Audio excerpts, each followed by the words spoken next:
Picture this. You are lying on the grass on a sunny day. The skies are a clear blue. It provides a great sense of peace, but you can't quite put your finger on why. Suddenly, you are struck by a vision of the future. A future of true freedom among the endless skies. A future of peace and prosperity. A future where all come to Brazil. You jolt up with a new sense of conviction. You have work to do. I'm only half joking when I say this is exactly how it happened. Now, you're probably wondering who the hell this guy is, and I'm here to deliver the answer. His name is Alberto Santos Dumont, and he is probably one of the most famous Brazilians to ever exist.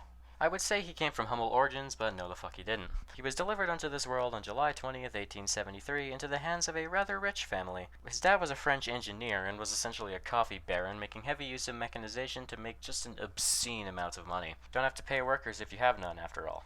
The still small child at this point, Santos took a great deal of interest in the various machinery, and one idea he had in particular was flying, which, I mean, is fair. What kid doesn't dream of flying? Flying kicks ass. The rest of his childhood was pretty normal. Going to school and kind of just doing whatever teenagers did in the late 1800s, I wouldn't know, I wasn't there. Anyways, at the tail end of his teen years, his dad would get paralyzed because this story needs an inciting incident, so it kinda just happened. Now, Brazilian capacity for advanced medical care like that doesn't really exist yet, so he packed up his family and went back to France to see if things would be better over there. Not much happened on this first trip other than Santos buying a car because, who wouldn't? They went back to Brazil, then tried to go back to Europe the next year. However, his father died before they could make it, leaving Santos all by his lonesome over in the land of the French. Santos did what most aspiring science guys do, which is throwing himself at the hard sciences to see what would stick. He would also bounce between Brazil and France because homesickness is a hell of a drug. During his time, he would pick up a book on this guy who tried to hot air balloon himself to the North Pole and died because of fucking course he did. The guys who built the balloon were still very alive though, so with his mind made up, he hunted their asses down and had a nice little balloon ride. He had a pretty positive experience, so he set out to make his own balloons. Now, he was pretty good at making balloons, it turned out, and most of his designs worked very well, being lighter and more maneuverable than most others at the time. His success would eventually lead him to fuck around with airships.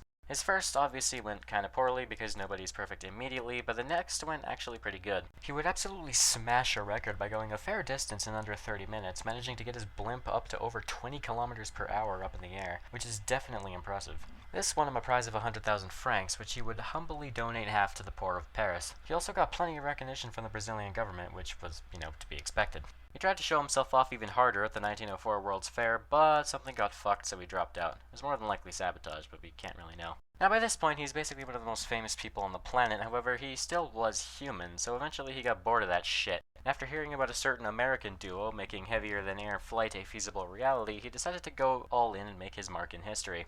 You see, the big reason for people not coming to Brazil was that there was a lot of Atlantic Ocean in the way, and boats take time. However, flight leaves the possibility of cutting this journey down significantly. And so, he set to work under the guise of his divine mission. By 1905, his design would be finished, and on October 23rd, 1906, he would successfully fly his new plane, much to the delight of the crowd of onlookers. This was the first engine-powered heavier-than-air flight in Europe, and the first overall to be seen by a reasonably large number of people.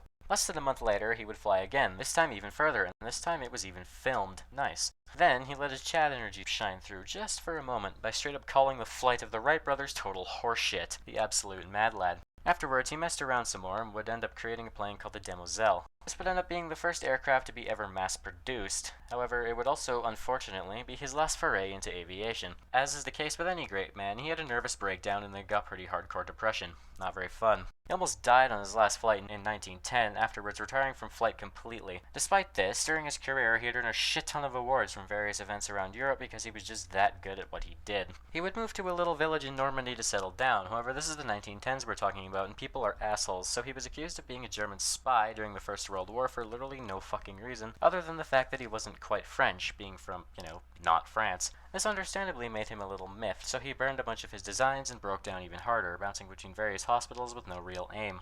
He would spend the later half of the 20s in Switzerland before, at some point in the late 1920s, I don't actually know, everything I found gave different dates, he would return to Brazil permanently because there is no escape. This is where the story gets sad, however. His depression got even worse, and coupled with a very bad case of multiple sclerosis, he really was getting pretty tired of existing. The straw that broke the camel's back, however, was most likely the use of aircraft during the Constitutionalist Revolution in 1932. Seeing the pride of his life, something supposed to bring peace and prosperity to the world, being used for such violent ends, finally broke him, it seemed. He would hang himself on July 23, 1932, bringing his eventful and world-changing life to an unfortunate end. He would be given to state burial, and the house where he spent the final years of his life is now a museum.